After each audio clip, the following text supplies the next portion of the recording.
Hello everyone. तो आपने चाय कॉफी तो पी ली होगी, अब एनर्जी के साथ अपनी छत्तीसगढ़ रेंट कंट्रोल एक्ट 2011 की तीसरी क्लास को स्टार्ट करें। तो अब हम बात कर लेते हैं कि अपन ने भैया पहले क्या किया था। पहले अपन ने पढ़ चुका है कि भैया डेफिनेशन क्लॉज के बारे में अपन बात कर ली है, अपन ने और क्या क्या बात कर ली है, और अपन ने बात कर ली है कि भैया जो अपना जो वो बोलते हैं आरसीए जो एक्ट है अपना, ये न्यायपालिका पे लागू होता है। स्टेट गवर्नमेंट बोल देता है, जिस एरिया में बोल देता है वो लागू होगा, जहां नहीं बोलता वहां पुराना वाला लागू होगा। टेनेंसी एग्रीमेंट के बारे में अपन ने पढ़ लिया है, अपन ने लैंडलॉर्ड के बारे में पढ़ लिया है, अपन ने आरसीटी के बारे में पढ़ लिया है, आरसीटी के फंक्शन पढ़ लिए हैं, आरसी के पढ़ लिए हैं, आरसी के एक्ट और फंक्शन उनके भी पढ़ लिए हैं। अब बात कर रहे हैं अपन जो मेन पोर्शन अपन देखा जाए कि भैया अब शेड्यूल के बारे में चर्चा होगी, थोड़ी सी आगे देखेंगे, जो अपने सेक्शन छूट गए हैं उसके बारे में चर्चा होगी। तो सब चीजों को लेके आज का वीडियो बनाया जा रहा है। आज का वीडियो लंबा भी बन सकता है, शॉर्ट भी बन सकता है, वो लिमिट आपके टारगेट को लेके बनाई जाएगी। तो जुड़े रहिए हमसे और एनर्जेटिक बने रहिए, क्योंकि अब एनर्जी से अपन क्लास स्टार्ट कर रहे हैं अपनी छत्तीसगढ़ रेंट कंट्रोल एक्ट 2011। कई लोगों की शिकायत है कि थोड़ा सा बड़ा, तो आज से थोड़ा बड़ा बड़ा लिख दूंगा, तो जिससे आप लोग नोट भी कर लीजिएगा। ठीक है, तो अपन ने सबसे पहले इनिशियल स्टेज से चलते हैं। ठीक है, अपन ने क्या क्या पढ़ा था। अपन ने सेक्शन 1 और इनका जो रिलेशन है, सेक्शन 1 का जो रिलेशन अपन को बताना है कि सेक्शन 1 किन किन चीजों का रिलेशन बनाएगा, तो वो बनाएगा भैया अपना सेक्शन 14। ठीक है, और क्या चाहिए इसके लिए, और अपना सेक्शन चाहिए क्या, सेक्शन 30। सेक्शन क्या चाहिए अपना, सेक्शन 3 एग्जाम के बारे में, एग्जाम। ठीक है, क्योंकि जो सेक्शन अपना 1 है वो इन दोनों के अलावा काम नहीं करेगा अपना, इन दोनों की जरूरत अपन को पड़ेगी। बोलो हाँ, पड़ेगी भैया। ठीक है, क्योंकि जो सेक्शन 14 ही बोलता है कि रिपील होने की बात कहाँ बोली गई है, तो रिपील होने की बात कहाँ बोली गई है, वो भैया अपने सेक्शन 14 में बोली गई। और 3 में क्या बोला गया भैया, छूट के बारे में बात बोली गई थी। ठीक है, अब एग्जाम के बारे में, तो एग्जाम किन किन चीजों को है, एक तो शासन द्वारा जो लोक नीति बनाई जाती है, जो जनहित में जो जारी किए जाते हैं नोटिफिकेशन, उनके द्वारा कोई विशेष छूट दी गई है इसमें छत्तीसगढ़ रेंट अपने एक्ट में। ठीक है, और दूसरी चीज क्या दी गई है कि भैया शासन के विभाग द्वारा या शासन द्वारा प्रयोजित स्वामित्व के मंडल या निगम से संबंधित हो या उसके स्वामित्व का कोई वास स्थान हो, उनको मतलब शासन से जुड़ी हुई कोई चीज, ठीक है, उसका वास स्थान है, उसको क्या दी गई है, छूट दी गई है। उसका कोई विभाग है, स्वामित्व का मंडल है, उसको क्या दी गई है, उसको छूट दी गई है भैया। ठीक है, मतलब ये तीनों मिलके बात करते हैं कि जो रेंट कंट्रोल एक्ट है उसकी एप्लीकेबिलिटी के बारे में बात की जाती है कि भैया ये एप्लीकेबिलिटी के बारे में बात करते हैं कि ये एप्लीकेबल कब होगा। तो ये तीनों मिलके एप्लीकेबिलिटी के बारे में बात की जाती है कि भैया ये अप्लाई कहाँ कहाँ होगा।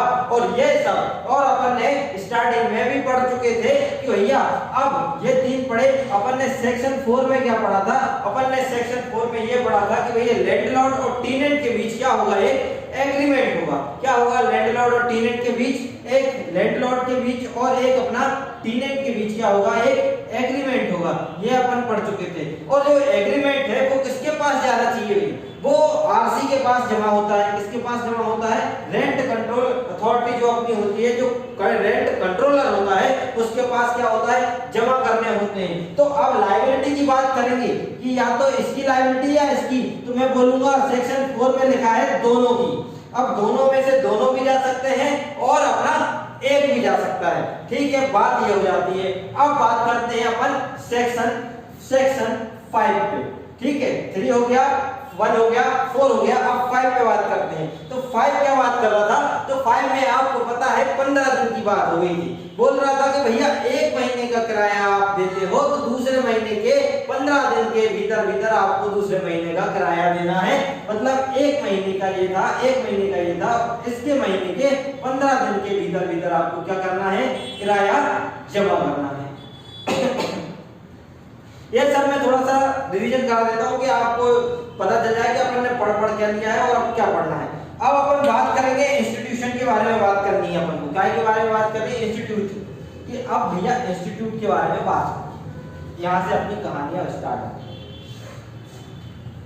डन। ठीक है, इंस्टीट्यूट के बारे में बात करेंगे तो अपन ने 2 इंस्टीट्यूट पढ़े।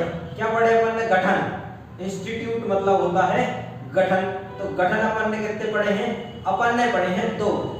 एक तो अपन ने पढ़ा रखा है आरसी और दूसरा अपन ने पढ़ा है आरसीए। बोलो हाँ, पढ़े। आरसी मतलब आरसीटी, ठीक है, ट्रिब्यूनल। ठीक है, आरसी और आरसीटी 2 चीजों के बारे में पढ़े। तो आप बताइए आरसी कहां दिया गया है? तो आरसी दिया गया है ये सेक्शन 7 में, और आरसीटी कहां दिया गया है? आरसीटी दिया गया है अपन को सेक्शन 6 में। बोलिए। ठीक, आगे बढ़ते हैं। तो अपन ने और क्या पढ़ा था? एक चार्ट बनाया था, याद करिए। अपन ने चार्ट में बनाया था कि भैया ये कब कॉन्स्टिट्यूट हुआ था, इंस्टीट्यूट हुआ था, ये कब हुआ था, तो इसके बारे में अपन ने पढ़ा था। ठीक है, और क्या पढ़ा था? अपन ने पावर पढ़ी थी, पावर पढ़ी थी इसकी। तो पावर अपन ने पढ़ी थी सेक्शन 9 में इसकी पावर है। बोलो हाँ, सेक्शन 9 में अपन ने इसकी पावर पढ़ी थी। और अपन ने इसकी पावर और फंक्शन कहाँ पढ़े थे? इसकी पावर और फंक्शन अपन ने पढ़े थे सेक्शन 8 में। पढ़े थे ना, इसकी पावर और फंक्शन के बारे में बात हुई थी ना, पावर और फंक्शन के बारे में बात हुई थी। ठीक है, इसके बाद अगर आगे की बात करें जाए तो इन दोनों की जो प्रोसीजर है, जो दोनों की प्रोसीजर है, ये अपन ने 10 में पढ़ रखी है। क्या पढ़ी अपन ने? 10 में अपन ने पढ़ी थी भैया, प्रोसीजर के बारे में बात हुई थी। किसके बारे में बात हुई थी भैया? प्रोसीजर के बारे में बात हुई थी। अब प्रोसीजर का थोड़ा सा देखिए। प्रोसीजर अपन ने प्रोसीजर में पढ़ा था कि भैया नेचुरल जस्टिस के सिद्धांत पे काम करेगी, नेचुरल जस्टिस के सिद्धांत पे काम करेगी। इसके सिद्धांत पे natural justice, not bound the CPC. ये मैं आपको बता चुका हूं कि भैया सीपीसी बाउंड नहीं करता, नेचुरल जस्टिस के सिद्धांत पे ये काम करेगा। इसके बाद खुद की प्रक्रिया होती है, आरसी की क्या होती है? खुद की एक प्रक्रिया होगी। जरूरी नहीं है कि भैया वो सीपीसी से ले ले या कहीं और से ले ले, वो खुद की एक प्रक्रिया भी बना देता है और अदर प्रोसीडिंग की भी बात करता है। किसकी बात करता है? अदर प्रोसीडिंग, जैसे कि रिव्यू, रिवीजन, है ना, और प्रोडक्शन, समान, ठीक है, और इन सब के अलावा भी बात करता है कि डॉक्यूमेंट मंगाना, ये सब चीजें बात करता है। तो ये प्रोसीडिंग की कार्रवाई में आ जाती है। ठीक है, इतनी चीज क्लियर हुई है तो आगे बढ़ते हैं अपन ने सेक्शन 11 तक पूरी अपन ने कहानी पढ़ ली थी। ठीक है, अब अपन को स्टार्ट करना है 12।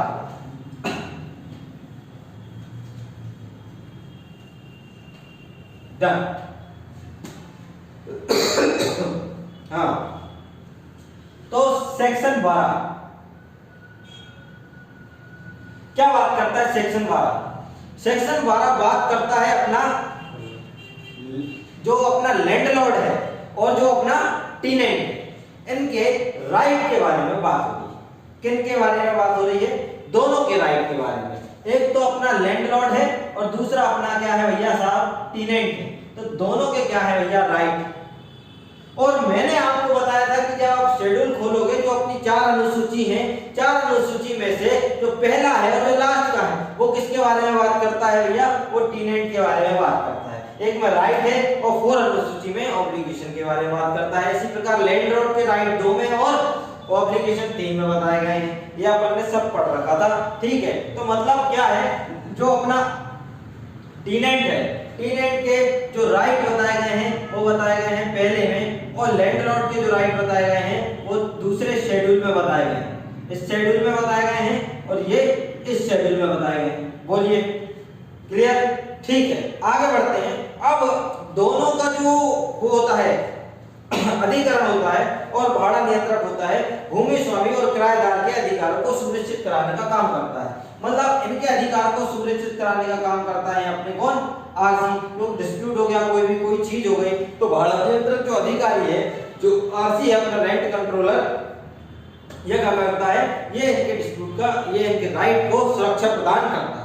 ठीक है, इसमें एक प्रोविजन है, इसी में क्या प्रोविजन है? इसमें सेक्शन 12 में प्रोविजन ये है कि भैया कि जब अपन बोलते हैं ना क्लैश ऑफ इंटरेस्ट, बैरेट में पढ़ना लिखा है उसमें, क्लैश ऑफ इंटरेस्ट के बारे में, मतलब हितों का एक टकराव होता है कि दोनों के जो हित हैं और इनका जो इंटरेस्ट है, इन पे अगर कोई इफेक्ट पड़ता है, कोई टकराव होता है, तो कोई प्रोविजन है क्या?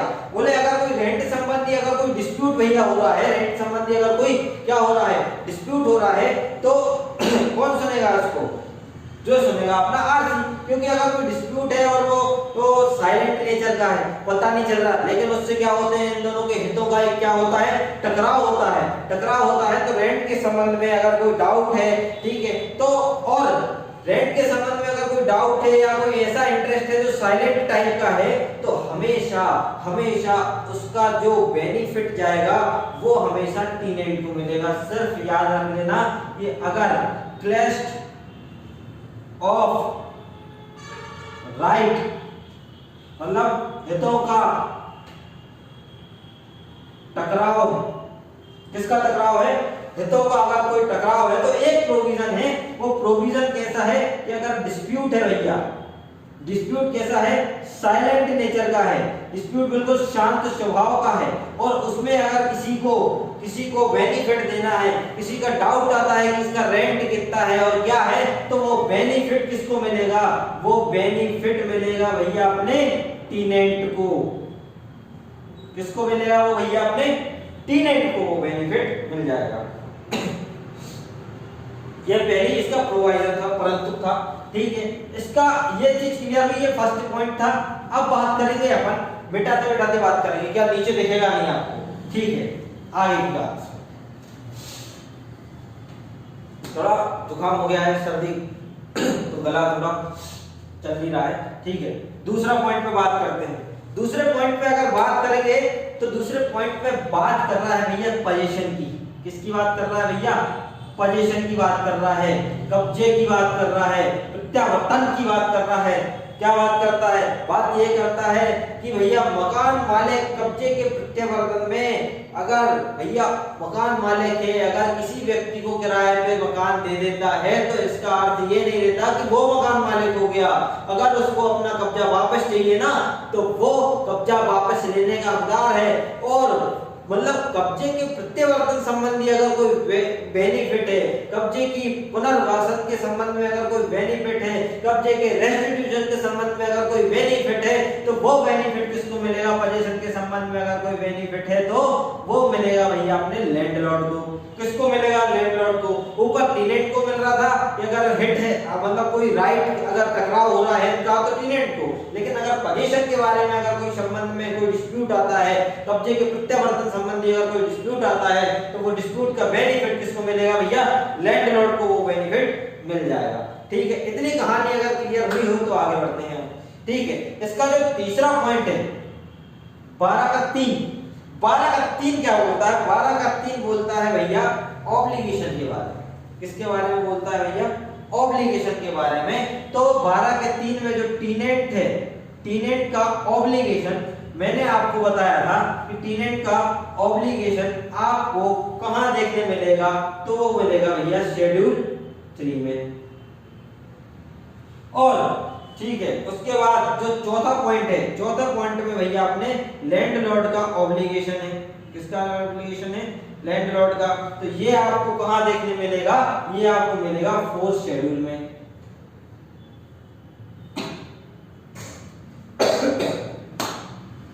क्लियर?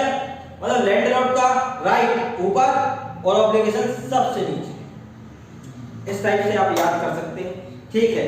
तो अपन ने आप क्या पढ़ा? देखो प्रोसेस थोड़ा सा समझे कि अब फिर क्या पढ़ा अपन ने ये पढ़ा 12 सेक्शन में। सेक्शन 12 में अपन ने क्या क्या चीज पढ़ी? ये यहाँ पे अपन पढ़ा, अपन ने क्या पढ़ा? कितनी सूची होती है, कितनी अनुसूची होती है भैया? कितनी अनुसूची होती है?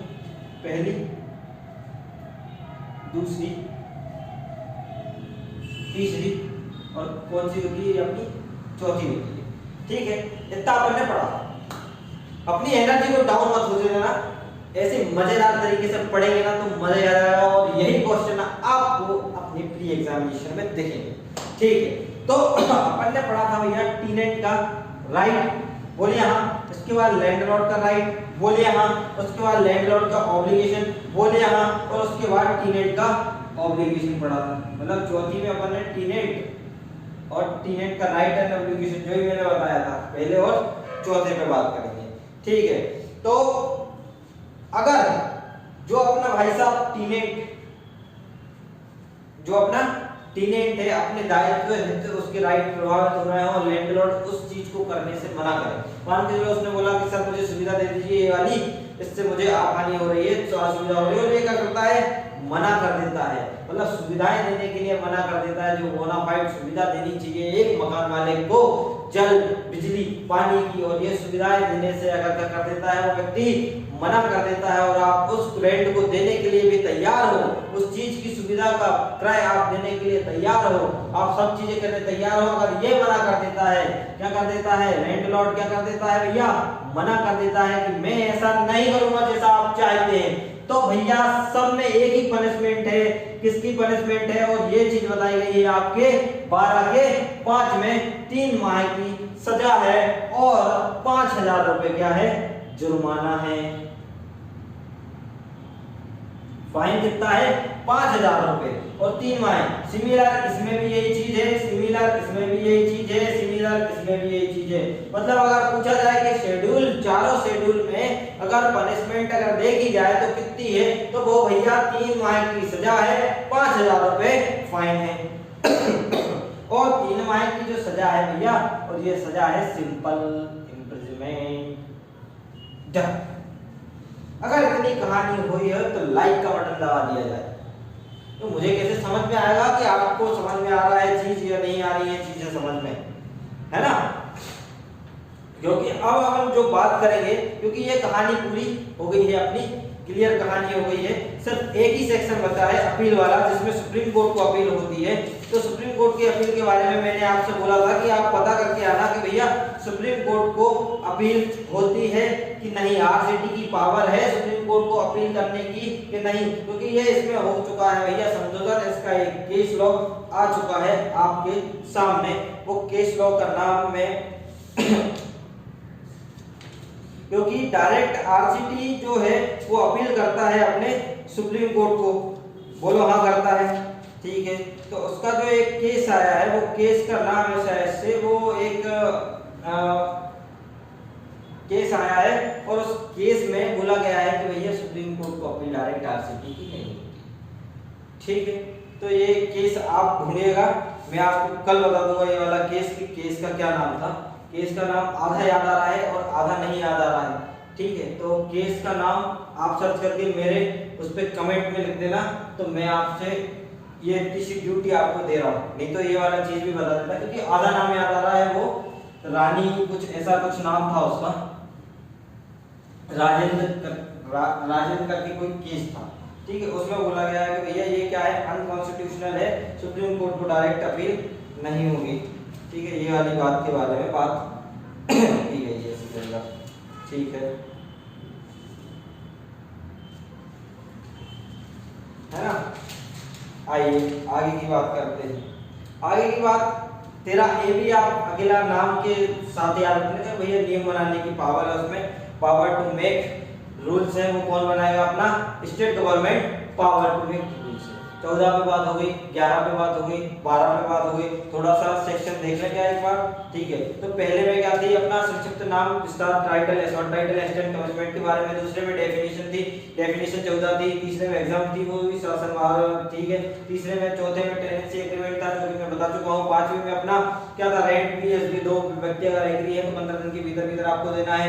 6वें में क्या था, 6वें में constitution of rent control tribunal के बारे में था, ठीक है। 6 का जो था, ठीक है। उसके बाद 7वें में क्या था भैया, एस्टेब्लिशमेंट के बारे में बात थी, रेंट कंट्रोलर की, ठीक है। उसके बाद 8वें में क्या थे, 8वें में और 9वें में दोनों में पावर थी, एक में आरसी की पावर थी और एक में आरसीटी की पावर थी। तो आरसीटी की पावर थी, टी से याद रखना 8 और 9 से याद रखना आरसी, ठीक है। और 10वें में अपने प्रोसीजर थी, 10वें में प्रोसीजर थी। 11 में अपना क्या था, एग्जीक्यूशन ऑफ ऑर्डर था, जो कि मैंने बता दिया है कि भैया कैसे चलता है, कैसे कोई वाली कुर्की समेत, ठीक है। और 11वें में थोड़ा सा ये है कि अगर आप किराया नहीं देते हो, उसमें यही बोला है कि भैया अगर आप किराया नहीं दोगे तो भैया 2 टाइम्स और 3 टाइम्स के बारे में बात करी गई है। तो 11 और एक बार आप रीड कर ही लो तो थोड़ा सा आपको ठीक लग जाएगा कि हाँ 11 भी पढ़ लिया है, ठीक है।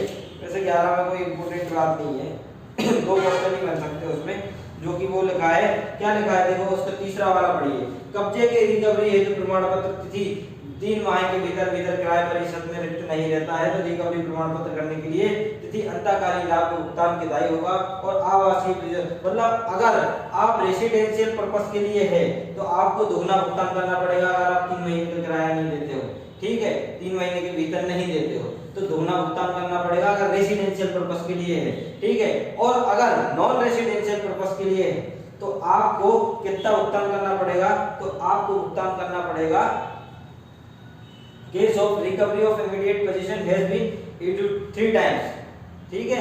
Commercial purpose and rate of times of rent 3 गुना।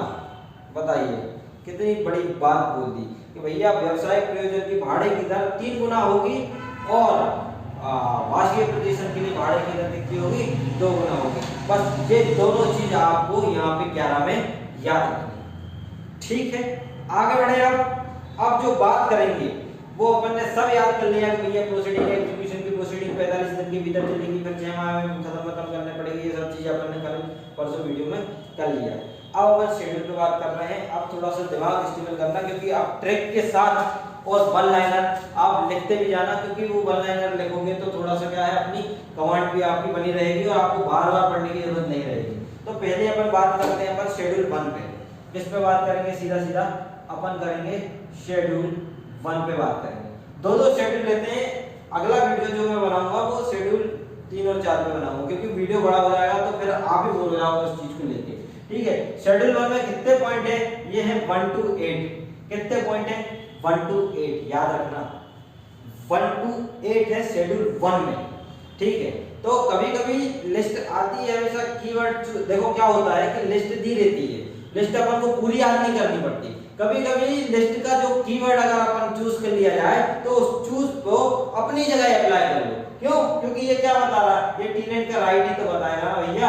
क्या बताएगा, टेनेंट का राइट। तो खुद मकान वाले को किराएदार पे रख के देख लो, खुद किराएदार बन जाओ, खुद किराएदार बन जाओ। अब तुम्हें क्या क्या राइट लगेंगे, तुम्हें क्या क्या देंगे भैया, तुम मकान किराए से लोगे तो तुम उसका मेंटेनेंस देखोगे, ठीक है। जो सुविधा देंगे वो मकान मालिक आपको दे करके देगा, ठीक है। टाइम टू टाइम चीजों को देगा। ये सब चीजें हैं कि भैया हमें कचरे की सुविधा दो, हम अपना कचरा कहाँ डालेंगे उस हिसाब से, ये सब चीजें इसके अंदर पड़ेंगे, मतलब खुद अपने आप को रखोगे, ठीक है। तो पहला जो पॉइंट है, पहला पॉइंट है अपने को टेनेंट मानना, सब याद हो जाएगा। पहला पॉइंट है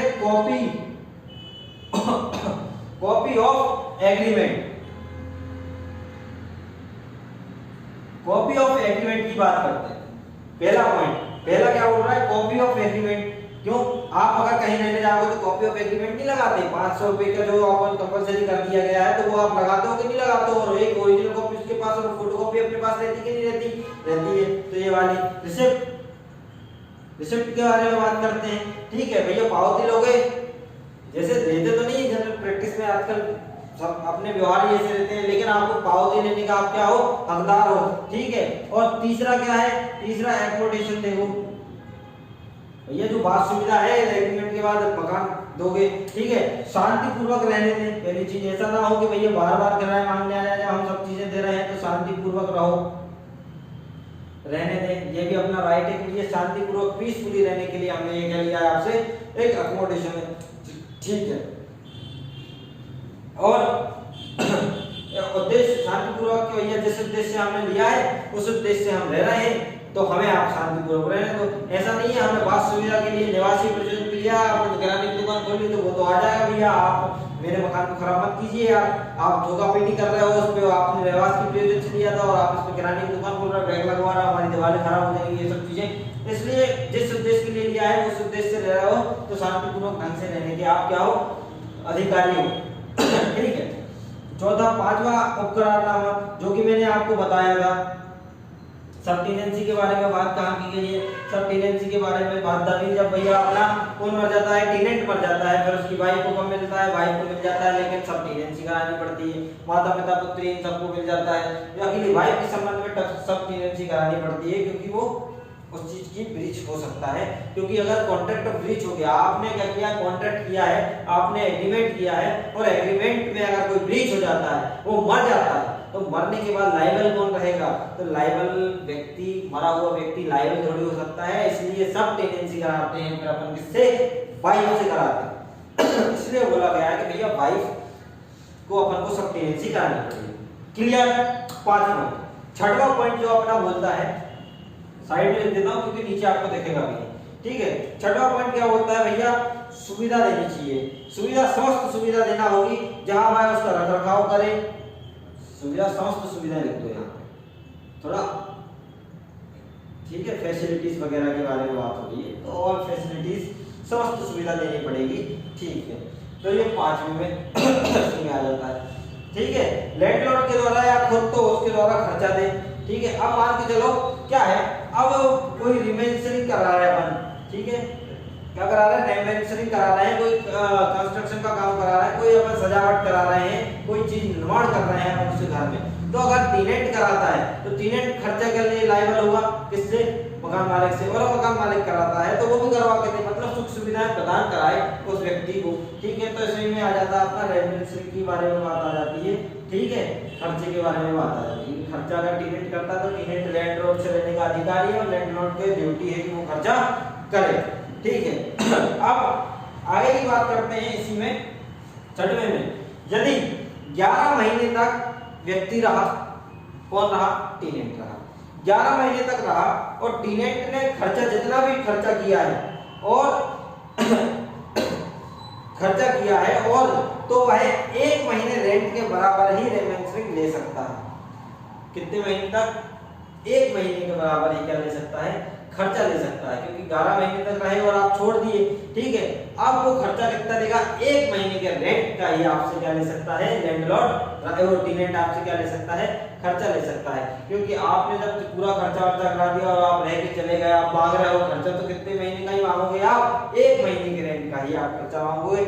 ये वाली बात भी कहाँ लिखी गई है, इसके प्रोवाइजो में लिखी गई है, परंतु है 6 का, ठीक है। 11 महीने का बोला गया है, कितने महीने का बोला है भैया, 11 महीने की बारे में बात हो रही है कि भैया आप 11 महीने तक रहे हो और टीनेंट ने खर्चा किया है उस 11 महीने के भीतर तो वो उससे खर्चा मांगेगा, किससे, लैंडलॉर्ड से। कितना मांग सकता है, 1 महीने का ही मांगेगा, भले आपको 50,000 का खर्च हो जाए। 5,000 रेंट था तो 5,000 ही मांगोगे, फिर नहीं 11 महीने का टोटल करके उसके सामने दे दोगे, ठीक है। अब क्या बोला, 7वें में बोलता है भैया वार्षिक प्रतिभूति की रक्षा करना। वार्षिक जो प्रतिभूति सिक्योरिटी देते हैं, आगे अपन पढ़ेंगे कि भैया 3 माह से अधिक की सिक्योरिटी नहीं दे सकता, 3 माह तक के रेंट की सिक्योरिटी लैंडलॉर्ड लेने के लिए हकदार है। ये अपन को पढ़ने आगे मिलेगा, ठीक है। तो वार्षिक प्रतिभूति की रक्षा करने का किसका दायित्व है, लैंडलॉर्ड का है भैया। रक्षा करे कौन करे, लैंडलॉर्ड उसकी रक्षा करे, ठीक है। 7वां जो पॉइंट है, ये सब 6वें में चल रहे थे, ठीक है। अब अपन 7वें पे बात करते हैं। 7वें में बोलता है भैया बिजली, जल, आवश्यक आपूर्ति की जो भूमि स्वामी और उसके अभिकर्ता द्वारा जानबूझकर नहीं रोकेगा। भैया लैंडलॉर्ड कभी भी आवश्यक चीजों को जानबूझ के नहीं रोकेगा, ये राइट है टीनेंट का। बिजली, पानी, आवश्यक चीजें जो भी उसको लगती हैं उसको देना पड़ेगा लैंडलॉर्ड को। तो ये किसका राइट है, टीनेंट के राइट के भीतर में बात करते हैं। तो मतलब बिजली, पानी, आवश्यक जो वस्तुएं हैं,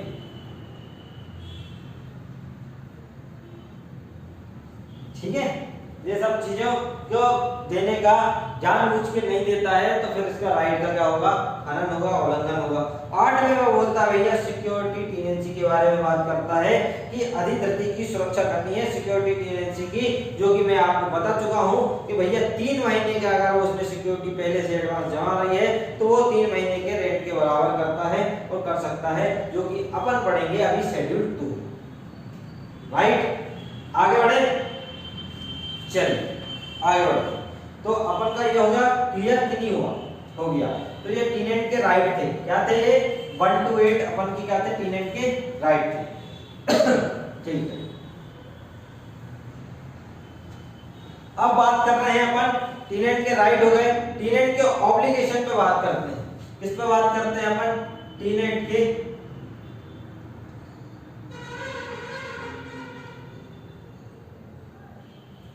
ऑब्लिगेशन पे बात करते हैं। टीनेंट के ऑब्लिगेशन पे अगर बात करें तो ये कौन से शेड्यूल में दिया गया था, तो ये मैंने आपको बताया था, ऊपर से सीधा नीचे गिरोगे तो 4 मिलेगा। चौथे में दिया है टीनेट के शेड्यूल के बारे में बात कीजिए, चौथे में ऑब्लिगेशन के बारे में। ये कितने हैं? ये हैं 10। वो पिछले कितने थे? वो थे 8। ये कितने हैं? 10। अब 10 को कैसे याद करना है ये देखिए। 10 को अपन ऐसे याद करेंगे, पहले में बोलता है कि भैया हर समय इस बात से मना नहीं कर सकता कौन? लैंडलॉर्ड, कि जिस मकान में मैं रह रहा हूं मकान मालिक का नहीं है। मतलब मैं ये बात से मना नहीं कर पाऊंगा, ये मेरा दायित्व है कि मैं जिस मकान में रह रहा हूं मैं उसका मकान मालिक स्वयं को नहीं बता सकता। ये मेरा ऑब्लिगेशन है कि जिसका मकान है मैं उसी का नाम लूंगा। ठीक है, तो पहले में ऑब्लिगेशन क्या है? पहले में ऑब्लिगेशन ये बोलता है कि भैया मुझे बताना पड़ेगा, मेरी ड्यूटी है। क्या है मेरी ड्यूटी? है कि लैंडलॉर्ड का मकान है, उसे बताना है, खुद मकान मालिक नहीं।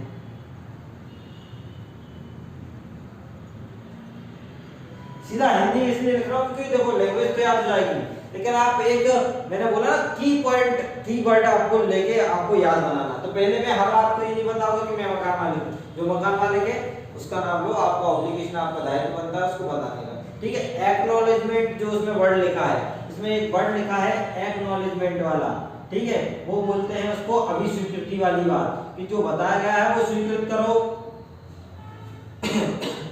मकान मालिक नहीं है ये नहीं बोलोगे मैं इसका मकान मालिक, ये मेरा मकान मालिक है ये बताना है। ये नहीं बोलोगे मैं इस घर का मकान मालिक हूं, ये आपके ऑब्लिगेशन नहीं है। ये आपका ऑब्लिगेशन है कि भैया जो रियल ओनर है उसके बारे में बताओ। दूसरा क्या बोलता है? उस मकान को उसी पर्पस से लेगा जिसके लिए उपयोग में दिया। दूसरा है जिस मकान को जिस पर्पस के लिए लिया, जिस मकान को जिस पर्पस के लिए लिया है आपको उसी में यूज करना है। उसी में क्या करना है आपको? वही चीज के लिए उपयोग में लाना। ये आपका ऑब्लिगेशन है, ये आपका दायित्व है। आपने रहने के लिए लिया तो रहने के लिए रहो ना। मतलब राइट और ऑब्लिगेशन में ज्यादा डिफरेंस नहीं है, आपकी बाध्यताएं बढ़ जाती हैं बस। राइट में हनन हो जाता है कि भैया ठीक है, और इसमें क्या हो जाती है आपका दायित्व हो जाता है। तीसरा पॉइंट क्या बोलेंगे? तीसरा पॉइंट बोल रहा है भैया सबलेट नहीं करोगे। कितनी प्यारी बात बोली है कि सबलेट नहीं करोगे। ठीक है, चौथी पॉइंट क्या बोल रहा है? चौथा पॉइंट जो बोल रहा है भैया सुरक्षा। आपके पास मकान है तो आप उसकी सुरक्षा करोगे। ये नहीं बोलोगे अरे मकान मालिक का तो मकान है, मैं गाय के लिए इसकी सफाई करूं, सुरक्षा करूं, दीवार गिर रही तो गिर जान दो, उसको सूचना दे दो। वो अगर कंस्ट्रक्शन कराना तो मतलब या तो खुद सुरक्षा भी करोगे, सुरक्षा करो मकान की भैया, सबलेट नहीं करना है। पांचवें पॉइंट में जो बोलता है वो बोलता है कि अगर छोटा मोटा का कोई खर्चा आता है तो आप खुद कर दो, क्योंकि आप रह रहे हो ना, जिस थाली में खाओगे उसमें छेद कर दोगे तो क्या मजा। ठीक है, आप रह रहे हो तो आप छोटा मोटा खर्चा तो आप खरीद सकते हो। तो मतलब माइनर जो कॉस्ट है, खर्चा है, जो रेंटरिंग आप करवा रहे हो, ठीक है, तो माइनर खर्चा कौन देगा? अपन टेनेंट से कर सकता है, खुद कर सकता है, ये दायित्व है इसका। ठीक है, आइए छठवा यहाँ लिख देता हूँ, दिखेगा नहीं। छठवें में क्या बोलता है? छठवें में ये बोल रहा है भैया साफ स्वच्छ रखो मकान को। क्या रखो भैया? साफ स्वच्छ। अब ये बोलोगे ये याद कैसे करना है? ये तो खुद को पता रहेगा कि भैया क्या ऑब्लिगेशन है। ठीक है, पर्पस के लिए यूज सबलेट नहीं करोगे, सुरक्षा करोगे, माइनर खर्चा खुद करोगे, तो ये क्या याद करने वाली चीजें हैं? ये तो आप खुद अपनी जगह मान के चलो कि मैं खुद ही एक क्या हूँ? टेनेंट हूँ, मैं खुद ही एक क्या हूँ? किराएदार हूँ, तो मुझे क्या करना है? ठीक है, अब क्या करना है? सातवें में क्या बोल रहा है? साफ सफाई कर लो भैया। छठवें में फिर क्या बोल रहा हूँ कि अब कचरा के बारे में, कचरा घर में रखोगे क्या? कचरा बाहर फेंकना है तो कचरे की सुविधा भी खुद करो, कचरा रख लो यहाँ पे, तो साथ में कचरा है। ठीक है, आठवें बोलता है भैया 3 महीने का सिक्योरिटी डिपॉजिट कर सकता है, ये आपका ऑब्लिगेशन है। अगर उसने बोला भैया 3 महीने का किराया एक साथ दे दो, तो आपको 3 महीने का किराया एक साथ देना पड़ेगा। क्यों? क्योंकि भैया बोला गया लॉ में, तो ये वाली पॉइंट भी उसमें 8 में बोला गया था ना, नीचे वाले में सेकंड शेड्यूल में, इसमें भी 8 में बोला गया है। वो बोल रहा है कि 3 माह की सिक्योरिटी, अगर जमा करने का बोला तो जमा कर लो, डिपॉजिट करने का बोला तो डिपॉजिट कर लो, है ना, ये वाली बात। उसके बाद जो नौवां पॉइंट है, नौवां पॉइंट बोलता है कि भैया एकोमोडेशन को अगर कोई नुकसान हो रहा है, उसके घर को कोई अगर कोई नुकसान हो रहा है तो कंपनसेशन पे करोगे। क्या करना है? 9 में कंपनसेशन पे करोगे लास्ट में, क्योंकि भैया साफ सफाई कर रहे हो, कचरा फेंक रहे हो, 3 महीने की सिक्योरिटी दे रहे हो, तो अगर कोई नुकसान हो रहा है और वो भी आपके थ्रू, आप कोई नुकसान करते हो तो कंपनसेशन देने का भी आप क्या रखते हो? लायबल हो, दायित्व हो कंपनसेशन के लिए, दायित्व अधीन हो 9वें वाले पॉइंट में। ठीक है। 10वें में सोशल न्यूसेंस, जो कि अपन ने डेफिनेशन क्लॉज में भी अपन ने पढ़ के आए हैं कि ये सोशल न्यूसेंस, तो सोशल न्यूसेंस में कितनी खतरनाक चीज आप खोल के देख लीजिए। 4th शेड्यूल कितनी ऐसी डिफिकल्ट बात होती कि आपको समझ में नहीं आएगी, पढ़ लीजिए जरा, कितनी डिफिकल्ट बात है। क्या बोला? समस्त कृत्य करना, करवाना, नक्शा व झगड़ा, पत्नी को पीटना, वेश्यावृत्ति, रात तक देर कर रात तक हल्ला करना, ठीक है, शोर शराबा करना, आस पास को परेशान करना, सुविधाएं सीढ़ी जैसे तो स्थानों पे थूकना, घर के भीतर खतरनाक पदार्थ रखना, बेहद बदबूदार करना, कूड़ा कचरा करना, ये सब शंका फैलाना, गाली गलौज करना, यही तो है पब्लिक न्यूसेंस। ये तो आपके आसपास के मोहल्ले में जाके देख लो, यही सब होता है। तो ये एक्सप्लेनेशन अब मैं क्या बता दूं इसमें, तो 10वीं में अकेला एक याद रखना है कि भैया पब्लिक न्यूसेंस के बारे में बात बोलता है, उसका एक एक्सप्लेनेशन है और आप फटाफट गाली गलौज कर देना उस पे, और क्या करोगे? यही तो है पब्लिक न्यूसेंस। लिखने आएगा तो ऐसे लिखने क्या आएगा, मैथ्स थोड़ी प्री में बताएगा कि भैया 10 में पब्लिक न्यूसेंस है, 9 में कंपनसेशन है, 8 में ग्रीमा है, 7 में कचरा है, 6 में साफ सफाई है, 5 में माइनर है, 14 में सुरक्षा है, 3 में सबनेट है, 2 में अपना पर्पस है और फर्स्ट में इकोनॉमिक है। कितना क्लियर हुआ? इतना क्लियर हुआ तो अपन आगे बढ़ेंगे जी।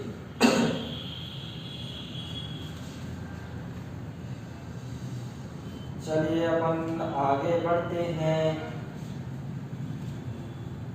शेड्यूल खोल लीजिए आप।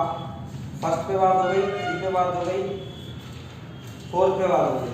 अब लैंडलॉर्ड के राइट और लैंडलॉर्ड की ड्यूटी के बारे में, लैंडलॉर्ड के राइट और लैंडलॉर्ड के ऑब्जेक्शन के बारे में, ऑब्लिगेशन के बारे में अपन को क्या करनी है, अपन को करनी पड़ेगी। फिर आप बात आगे की कहानी की स्टार्ट, है ना? चलिए स्टार्ट करते हैं अपन। ठीक है, तो पहले अपन बात कर ले लैंडलॉर्ड के राइट के बारे में, फिर अपन बात करेंगे लैंडलॉर्ड के ऑब्जेक्शन के बारे में, ठीक है, ऑब्लिगेशन के बारे में। तो लैंडलॉर्ड के राइट, आइए सेकंड शेड्यूल खोल लीजिए। क्या है? लैंडलॉर्ड के राइट के बारे में बात करते हैं, ठीक है। बिल्कुल एनर्जी बनाए रखिएगा, क्योंकि एनर्जी के बिना ये याद नहीं होंगी चीजें। इनके लिए थोड़ा सा क्या है, आपको अब मकान मालिक मान के चलो अपने आप को, अब मकान मालिक मानो कि हाँ अब मैं मकान मालिक हूँ। अब क्या होता है देखिए जनाब, अब क्या होगा ये देखना है अपन को, ठीक है। अपन ने पढ़ा है कि टीनेंट के राइट लैंडलॉर्ड की, मतलब अगर देखा जाए तो जो टीनेंट के राइट है वो क्या है, लैंडलॉर्ड की ड्यूटी है। यही देखेंगे आगे, जब देखो यही मिलेंगे। और जो टीनेंट का ऑब्लिगेशन है,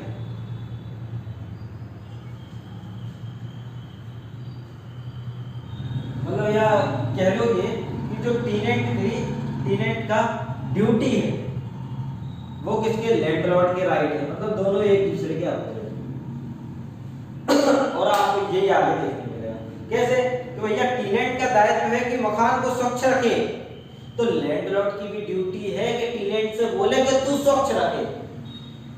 बात है कि नहीं दम भैया उसका, जब तुम राइट ऑब्लिगेशन बता रहे हो कि टीनेंट का ऑब्लिगेशन है कि भैया तू मकान को स्वच्छ रखे, तो तुझे भी तो बोलना पड़ेगा भैया। तू बोलेगा उससे कि भैया तू स्वच्छ रखवाने के लिए बाध्य तो करे उसको, उसकी ड्यूटी तो बताए कि हाँ तो ये ड्यूटी है भैया कि तू उसको स्वच्छ रखेगा, मैं जैसे तुझे किराए पे मकान दे रहा हूँ, ठीक है। तो ये वाली चीजें तो आपको जल्दी याद आ जाएंगी, कोई दिक्कत की बात नहीं है, ठीक है। बात करो आगे की, पहले पॉइंट में क्या है, इसमें कितने हैं लैंडलॉर्ड के राइट, शायद 12, कितने हैं 12 लाइट के बारे में अपन चर्चा करेंगे। कितनी बार, ठीक है, मतलब अंतिम लड़ाई तक एनर्जी रखना अपनी, मतलब 2 के बाद अभी कितना पढ़ रहा है अपन शेड्यूल अभी पढ़ रहे हैं अपन 2 की बात कर रहे हैं, क्योंकि अपन 1 और 4 तो पढ़ चुके हैं। अब 2 और 3 तक आपको एनर्जी बनाए रखना है, ठीक है। तो आइए एनर्जी के साथ फिर से अपन करते हैं स्टार्ट। अब 12 पॉइंटों को अपन करते हैं याद। चलिए, टाइटल की सिक्योरिटी और टाइटल, मतलब पहले में जो बोला गया है वो क्या बोला गया है भैया, वो बोला गया है टाइटल की सिक्योरिटी के बारे में बात। किसके बारे में बात बोली गई है, टाइटल की सिक्योरिटी के बारे में बात बोली गई है, ठीक है। मतलब टाइटल लैंडलॉर्ड का ही रहेगा भैया, लैंडलॉर्ड का अधिकार है कि जिसका मकान है उसकी पेम्पलेट होगी, उसकी क्या होगी, नेम प्लेट होगी, कहाँ, मकान के घर के आगे। तू अपनी नेम प्लेट में लगा लेना कि 2508 मेरा है भैया, है ना। तो ये इसका राइट है, टाइटल की सिक्योरिटी करने का किसका राइट है, लैंडलॉर्ड का है, ठीक है। दूसरा पॉइंट क्या है, फेयर एक्ट में पढ़िए अपनी, मिलाते रहिए। दूसरे पॉइंट में बोलता है कि 3 महीने से ज्यादा की सिक्योरिटी नहीं देगा। कहां कहां ये वर्ड आ गया है, तो अपन लास्ट में 8 में, 4th शेड्यूल में 8 में, यहां पे दूसरे में आ गया कि 3 महीने से ज्यादा की सिक्योरिटी नहीं लोगे। अगर 3 महीने से ज्यादा की सिक्योरिटी ले लोगे तो फंस जाओगे। आई बात समझ, ठीक है। चौथा जो तीसरा पॉइंट बोलता है वो बोलता है ये किराया प्राप्त करने का अधिकार, एनुअल रेंट इंक्रीमेंट के बारे में बात करता है। क्या बात करता है, इंक्रीमेंट के बारे में बात करता है, एनुअल रेंट इंक्रीमेंट के बारे में कि 5%, क्या बोलता है, अगर आप 5% किराया बढ़ा रहे हो तो 2000 तक करेंगे, और अगर आप 2000 से ज्यादा का है तो 10% एनुअल इंक्रीमेंट कर पाएंगे। मतलब किराया प्राप्त कराने का अधिकार है आपको, किराया करने का प्राप्त करने का अधिकार है, किराया प्राप्त करने का क्या है आपके पास अधिकार है। वो तो ये क्या याद करने वाली चीज थी क्या, किराया प्राप्त करने का अधिकार। अब लैंडलॉर्ड है तो वो तो किराया लेगा ना, लेकिन कंडीशन रख दी, क्या रख दी, अगर आपको किराया बढ़ाना है, अगर आपको किराया बढ़ाना है तो आप किराया बढ़ा सकते हो 5%, और 5% कब, जब आपकी किराए की वैल्यू कितनी हो, 2000 का है, और अगर आप 2000 से अधिक करते हो तो 10%, लेकिन उसके पहले आवेदन देना पड़ेगा। आवेदन कहाँ देना पड़ेगा आपको, आरसी रेंट कंट्रोल में, आपको आवेदन देना पड़ेगा कि भैया हम किराया बढ़ा रहे हैं, ये सब चीजें आपकी ऑब्लिगेशन राइट में आता है, ठीक है। आगे बढ़ते हैं, कहानी को स्टार्ट बढ़ाते हैं। चौथा पॉइंट बोलता है भैया right to demand receiving amount. क्या हुआ, right to demand receiving amount के बारे में, क्या आपका अधिकार है कि आपने जो डिमांड की है तो आप उसको रिसीव करो। तो रिसीविंग अमाउंट के बारे में बात करता है, ठीक है। ये सब नॉर्मल पॉइंट है, ये तो हर मकान मालिक, अगर आप किराएदार कभी रहे हो तो डिमांड करता है कि सर अरे यार आप क्या बोलते हैं, आप 3 दिन लेट हो। जैसे मैं भी एक किराएदार था, ठीक है, पहले तो किराएदार के नाते वो मैं 2 दिन लेट हो जाता था ना, तो वो पता 20 रुपए बढ़ा देता था बिजली के बिल के, तो भैया 20 रुपए दो, जबकि ऐसा कुछ नहीं है, ऐसा होता ही नहीं है, ये लीगल था, तब भी मैं उसको दे देता। मतलब डिमांड ऑफ रिसीविंग अमाउंट का प्राप्त करने का अधिकारी है, तो मांग रहा है, मैं सोचता था कौन उससे लड़े, ठीक है। तो बिजली पानी मूल्य में अगर वृद्धि करेगा, किराएदार से मांगने का अधिकार है कि भैया बिजली की यूनिट बढ़ा दी, ठीक है, अपनी जो मोटर का जो खर्चा होता है वो बिगड़ गई तो सुधारवाएगा, ये सब तो मांगने का क्या है, अधिकारी है। तो मतलब वो भी यहाँ पे भी बिजली वाली चीजें आ गई जो वहाँ पे आई थी साल 7 में, तो ठीक है, बिजली पानी की अगर वो मंगाएगा उसके रेट में मंगा सकता है बढ़ाने के लिए, और ठीक है, और सबके लिए आवेदन करना है आपको, ठीक है। और 6वें में क्या है, 6वें में आपको यहाँ पे नहीं दिखेगा, मैं यहाँ पे मिटा देता हूँ, लिख लिया होगा, ठीक है। 6वें में आपको क्या है, 6वें में इंस्पेक्शन के बारे में बात करता है। इंस्पेक्शन मतलब निरीक्षण कर सकेगा अपने मकान का कि भैया ठीक जब तो कब अब कभी भी घुस जाओगे क्या इंस्पेक्शन के लिए, नहीं। जब किराएदार से आप क्या मानोगे, परमिशन ले लोगे, आप किराएदार से क्या ले लोगे, कंसेंट ले लोगे तब आप कर सकते हो इंस्पेक्शन, और टीनेंट की अवधि में ही करोगे, उसके बाद नहीं करोगे। अगर टीनेंट भाई साहब नहीं है तो टीनेंट भाई साहब नहीं है तो एडल्ट तो होंगे उनके घर में, कोई पापा होंगे उनके, कोई दादा होंगे उनका, कोई बेटा एडल्ट होगा, तो उसकी परमिशन के थ्रू आप क्या कर सकते हो, अनुमति ले सकते हो। ठीक है, इंस्पेक्शन की बात बोलती है। सातवां क्या बोलता है? सातवां ये बोल रहा है अगर मकान मालिक टीनेंट से पूछे बिना, कौन? मकान मालिक टीनेंट से पूछे बिना कॉन्स्टिट्यूशन करवाया है, मकान मालिक ने टीनेंट से पूछे बिना क्या कराया है, कॉन्स्टिट्यूशन कराया है, तो उसके लिए रेंट लेने का अधिकार है। ठीक है, अगर मकान मालिक भाई साहब ने टीनेंट से क्या करा दिया है, कुछ कंस्ट्रक्शन करा दिया है कि भैया तू बना ले यार अपने हिसाब से, तो फिर अगर उसका अगर खर्चा मकान मालिक मतलब रेंट के बराबर आया है तो वो मांगने का फिर क्या नहीं है, अधिकारी नहीं है, रेंट लेने के आप अधिकारी नहीं हो। फिर बस एक ही जगह ये थोड़ी सी मतलब कि अगर आपने मकान मालिक से पूछा नहीं, टीनेंट है, मकान मालिक से पूछा नहीं और कंस्ट्रक्शन का काम करा दिया, तो आप फिर उससे मांगोगे टीनेंट से कि सर मैंने तो एक कमरा और बना के दिया ना आपको, तो भैया वो आपने अपनी सुविधा के लिए किया था, अब लैंडलॉर्ड नहीं आपको पैसा देगा उस चीज का। ठीक है, तो मतलब 8वें पॉइंट में क्या आया है, कंस्ट्रक्शन के बारे में बात है कि मकान मालिक ने मतलब टीनेंट ने मकान में विदाउट परमिशन, क्या विदाउट परमिशन क्या किया है, विदाउट परमिशन कोई निर्माण कर लिया है, कोई खर्चा करा दिया है मकान में, तो वो लेने का क्या नहीं है, फिर बाउंड नहीं है, और लैंडलॉर्ड उसको देने के लिए लाएगा भी नहीं। कहानी इतनी क्लियर हुई, कहानी इतनी अगर क्लियर हुई है तो अपन क्या बढ़ते हैं फिर थोड़ा सा आगे बढ़ते हैं 8 पॉइंट पे अपने।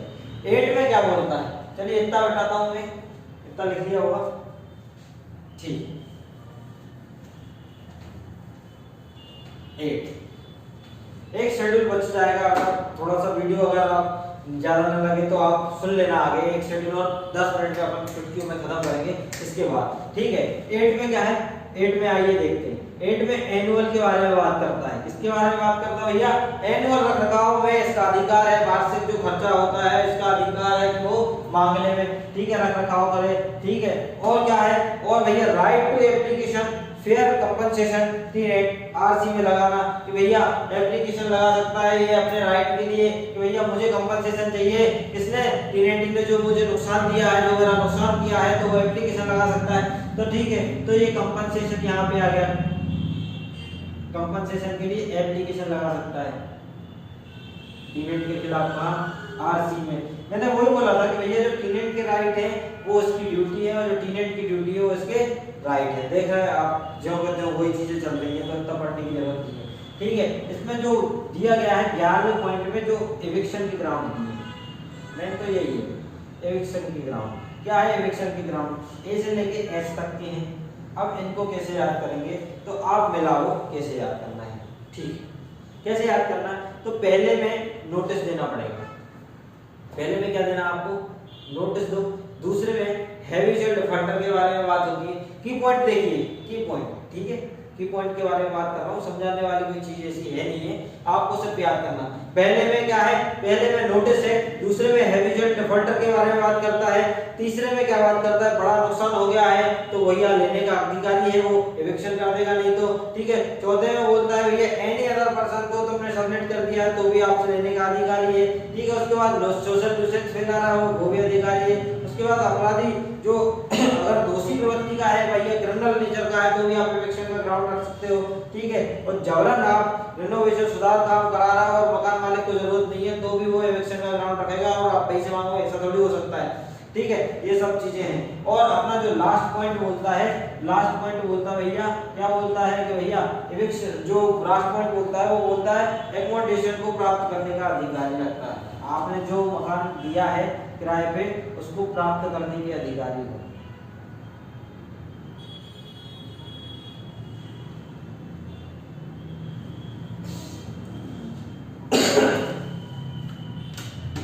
और मैंने शुरू में बोला था मुश्किल नहीं है कुछ दुनिया में, तू जरा हिम्मत तो कर, ख्वाब बदलेंगे हकीकत में, तू जरा एग्जिस्ट होगा। तो यही वाली चीज आप अपने मन में बिठा लीजिए और इसी के साथ 5 मिनट और जुड़े रहिए और अपन खत्म करते हैं आज का रेंट कंट्रोल 2011 का मैटर है क्लोज।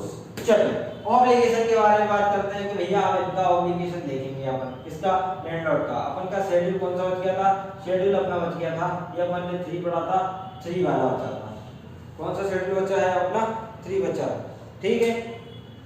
इसके पहले थोड़ा सा एविक्शन पे बात कर लूं जरा, क्योंकि एविक्शन के बारे में थोड़ा सा समझा देता हूं क्या होता है एविक्शन। तो एविक्शन के बारे में जो उसमें टर्मिनोलॉजी यूज की गई है, तो एविक्शन समझ लो आप पहले, है ना, ठीक है। एविक्शन के बारे में बात करते हैं। तो एविक्शन के बारे में अपन ने ए से लेके एस तक में अपन ने पढ़ लिया है, एच और जी अपन ने ये दोनों पे चर्चा नहीं करी, और एच और जी बहुत इंपॉर्टेंट भी है, इनसे अपना 1 नंबर पक्का जाना तय, ठीक है। इसलिए थोड़ा सा समझिएगा इसको। क्या बोलता है कि भैया खुद का अगर व्यवसाधन है कोई भी चीज पे, जी पॉइंट जो बोलता है भैया कि खुद का अगर व्यवसाधन है, ठीक है, व्यवसाय करता है, खुद का अगर कोई व्यवसाय करता है, कौन, खुद की बात हो रही है, लैंडलॉर्ड के राइट की बात हो रही ना, तो खुद के व्यवसाय में 3 माह का, खुद के व्यवसाय में कितना, 3 माह का ले सकता है, ठीक है। 3 माह में क्या ले सकता है, सिक्योरिटी ले सकता है, ये वाली बात इसमें भी बोली गई है।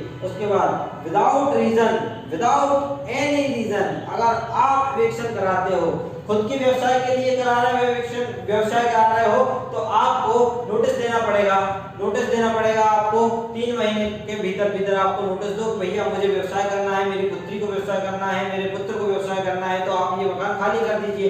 ये बोनाफाइड आपका इंटरेस्ट होना चाहिए उस मकान को खाली कराने के लिए, और आपको नोटिस देना पड़ेगा 3 माह का, ठीक है। दूसरी चीज मतलब खुद के व्यवसाय के लिए, इसमें बोलते हैं ऐसा लिख लो, खुद के व्यवसाय या खुद की तरक्की के लिए, ठीक है, पुत्र पिता सब चीजें, तो 3 माह इसमें लिख लेना, 3 माह का नोटिस आपको देना पड़ेगा, 3 माह के भीतर। अब ये जी था। एच में क्या बोला, एच में बोला भैया विदाउट एनी रीजन आप खाली करा रहे हो, क्या करा रहा हो एच में, विदाउट एनी रीजन के बारे में बात करें, विदाउट एनी रीजन,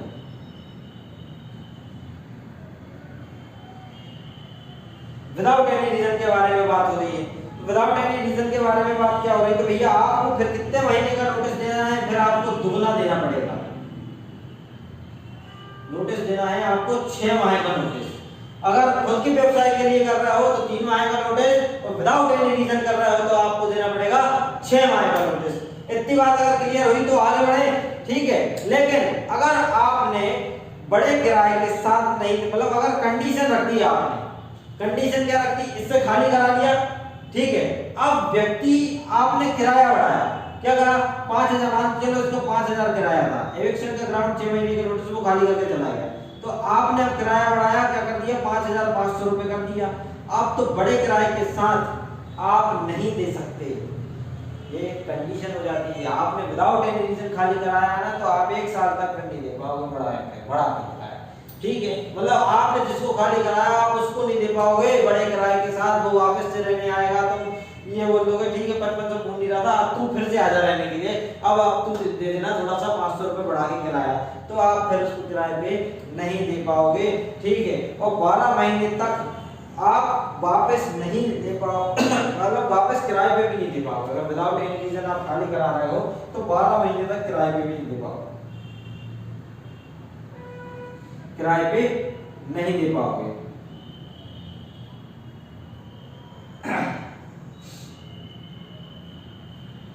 इतनी कहानी अगर क्लियर हुई तो ठीक है। तो ये था एविक्शन की, ठीक है। अब फटाफट अपन आ जाते हैं इस पे, ठीक है। अब सुन लीजिए, अब लिखवा नहीं रहा, अब क्या है, अब लिखवाऊंगा तो दिक्कत आ जाएगी, क्योंकि टाइम हो गया है और आप लोग थोड़ा सा एनर्जी और अंतिम चरण तक जुड़े रहिए मेरे साथ। चलिए, लैंडलॉर्ड का ऑब्लिगेशन, पहला क्या है, लैंडलॉर्ड का ऑब्लिगेशन पूरा जो करते हो, सिर्फ एक पॉइंट याद रखना है, पूरा जो करते हो है जो अपन ने टेनेंट के बारे में पढ़ा था, ये सब कि भैया नोटिस देना पड़ेगा, किराएदार को प्रवेश दें, नोटिस दो आरसी को कि भैया मैंने किराए से ये मकान दिया है, पुलिस थाने में वेरिफिकेशन करवाओ, ठीक है। ये सब चीजें आपकी ऑब्लिगेशन है, आपकी बाध्यता है, ठीक है। एक ही चीज याद रखना कि 7 दिन के भीतर भीतर नोटिस देना पड़ेगा आपको, स्थानीय पुलिस अधिकारी के क्षेत्र में जो आता है आपका मकान मालिक, 7 दिन के भीतर भीतर आपको देना पड़ेगा नोटिस, ठीक है। तो 7 दिन के भीतर आप करो, 7 दिन के भीतर, ये सेकंड पॉइंट में बोला, 7 दिन के भीतर एक लोकल जुरिस्डिक्शन वाले अपने थाने में क्या देना पड़ेगा, आपको सूचना देनी पड़ेगी, नोटिस देना पड़ेगा कि भैया मैंने ये वाला जो मकान है ये कहाँ दिया है, किराए पे दिया है। तीसरे में फिर वही पावती के बारे में बात करता है, तीसरे में, चौथे में भैया उसको शांतिपूर्वक रहने दो जिस पर्पस के लिए उसने यूज किया है, आपका एप्लीकेशन है, रिपेयर करो ऑल टाइम, जो मतलब खर्चा हो रहा है वो रिपेयर दो आप उसका, ठीक है, खर्चे की भरम मत दो। सातवें में ये बोलता है, छठवें में बोलता है डोमेस्टिक गार्बेज सुविधा, ये सब चीजें जो उसको लगती हैं वो सब दो, भैया कचरा कहाँ डालना है ये सब चीजें उसको दो, ठीक है। अलग मतलब अलग से कोई अलग से आप किराया नहीं लगा सकते, अगर जो निश्चित कर दिया वो भी आपका ऑब्लिगेशन है। इंस्पेक्शन आप कर ही सकते हो, ये भी आपका ऑब्लिगेशन है। रिफंड सिक्योरिटी, अगर पहले से जो आपने सिक्योरिटी ली है आपको रिफंड करने का आपका दायित्व है, अगर वो खाली कर रहा है तो 3 माह का अगर आपने किराया एडवांस ले लिया तो आपको वापस करना है, ये वाली चीज भी। और अलग से कोई बेदखली का दबाव नहीं बना सकते, गुंडे लत्ते दबाव नहीं बना सकते खाली कर, ठीक है, ये भी आपका ऑब्लिगेशन है भैया, और वार्षिक रखरखाव करना है। इसी के साथ अपना छत्तीसगढ़ रेंट कंट्रोल एक्ट 2011 खत्म हुआ। आशा करता हूं आपको समझ में आया, और अगर किसी भी प्रकार का डाउट हो तो आप मुझे कमेंट बॉक्स में मैसेज कर सकते हैं, और लाइक करें, सब्सक्राइब करें ड्रीम जुडिशरी इंदौर को। और आपको जो मैंने एक काम दिया है भैया वो 13 सेक्शन 13 का पूरा केस लो, आप अगर मुझे कमेंट में भेज दें तो बड़ी मेहरबानी होगी, नहीं तो मैं आपको कमेंट में ये केस लो आज ही भेज दूंगा। धन्यवाद, शुक्रिया, नमस्कार।